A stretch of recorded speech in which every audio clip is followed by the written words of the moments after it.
Fast-moving glass fire burning in Napa County has grown by nearly 9,000 acres overnight.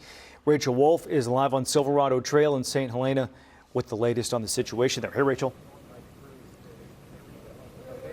Good morning, John. Silverado Trail is sort of like the front line. Firefighters do not want it to cross over.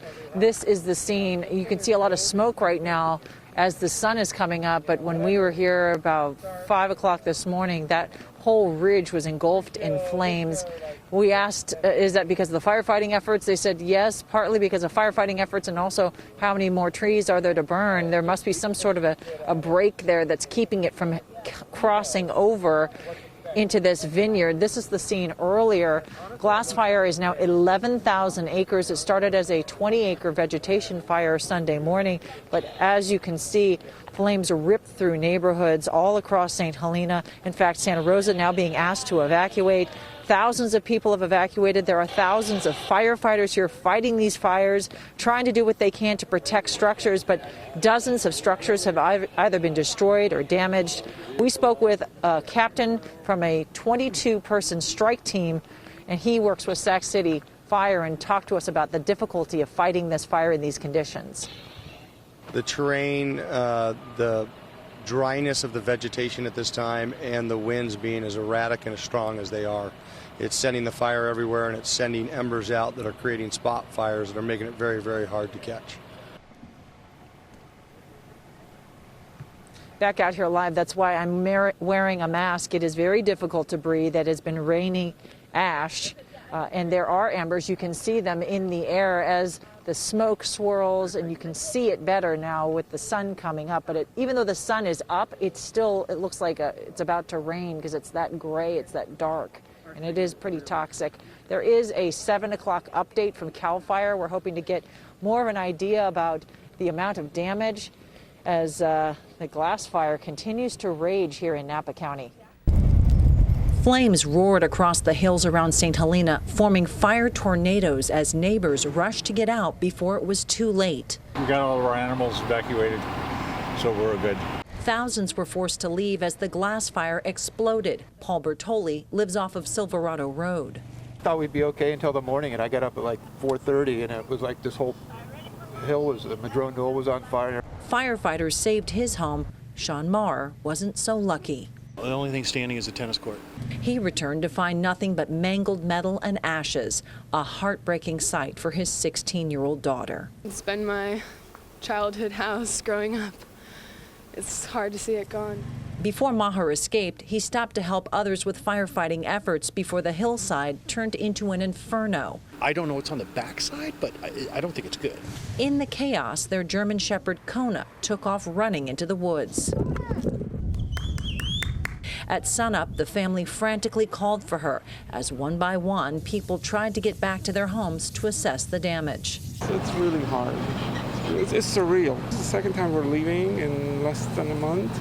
This man's home was spared, but all around it looked like hell on earth. So it's hard to tell which direction fire is going to go. On this side over here, the homes are fine. On this side of the road, as you can see, these homes are fully engulfed in flames. While fires raged all around her, search efforts for Kona continued until a girl and her dog lost, then found a glimmer of hope in what has become the new normal. Another beautiful day in the Napa Valley, just unbelievable. A day of scripture mixed with a scissor lift. In the name of the Father, and of the Son, and of the Holy Spirit. And this unusual sight at the Davis Episcopal Church of St. Martin, a bishop blessing its new solar panels with holy water. I have never had a chance to bless solar cells. It's a great opportunity. Bishop Megan of Northern California's Episcopal Diocese took to the roof of this house of worship, where parishioners have worked for a year to put these solar panels in place. We can't love God or love our neighbor properly and fully without loving our planet. The church has cut its average monthly energy expenditures by 2/3 and received an Interfaith National Award for helping reduce the speed of climate change. We showed that we could do that and have fun and make an important point too. The gift of light and an enlightened approach to powering a house of worship. Amen. I was amazed at how everything looked. This 81-year-old former postal worker named Jean couldn't believe her eyes. Well, it's all brand new. It's beautiful. Her home of 40 years got an extreme makeover thanks to the help of the 911 hazmat cleanup crew and a group of local sponsors. We donated about $35,000 of our services, including the repairs. Good. And then with all those local companies, they gave us a lot of discounts and donations. Owner Kim Chapman stepped in after a call from Jean's plumber. When they arrived, they found a level 3 hoard, trash, mold, old food, and rodent feces. It was a very severe situation. They cleaned out the trash and made repairs. We repaired her the roof, the ceiling, the drywall, the bathroom, the kitchen, all the flooring. We donated a whole bunch of furniture, brand new furniture for her. The most dramatic transformations were in the kitchen and the bathroom, where Jean was able to get the walk-in shower she always wanted. Jean says she's definitely slowed down over the years. A stroke led to depression and chronic fatigue, and living alone took its toll. I just needed help and I didn't ask for it, and things got out of control.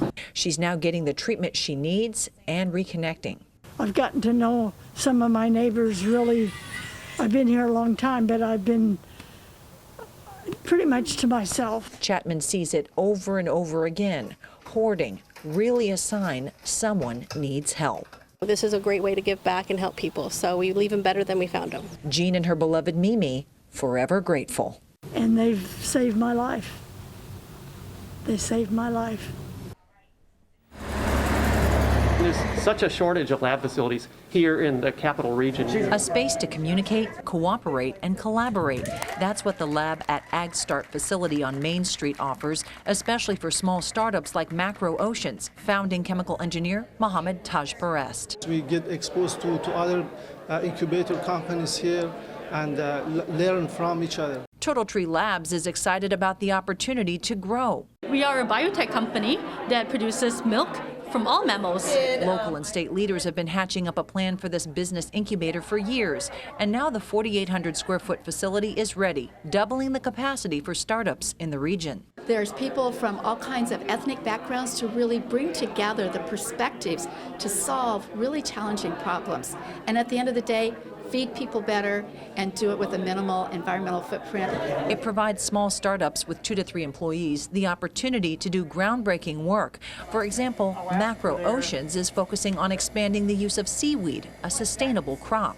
It consumes CO2 from the atmosphere in the ocean, and it doesn't need fresh water and also land use. John Selleff explains why having a wet lab, food lab, and co-working space together is key. That might take a discovery, hey, this works in a beaker or in a test tube, but the commercialization process gets it to how does it work in a larger capacity? How do I scale up so that I can make it available to growers or consumers around the state or around the country? Sharing the space provides mentoring and saves money. For example, Macro Oceans will spend 1/10 of its budget on lab space and equipment because they can rent instead of buy. It's a very good opportunity that we found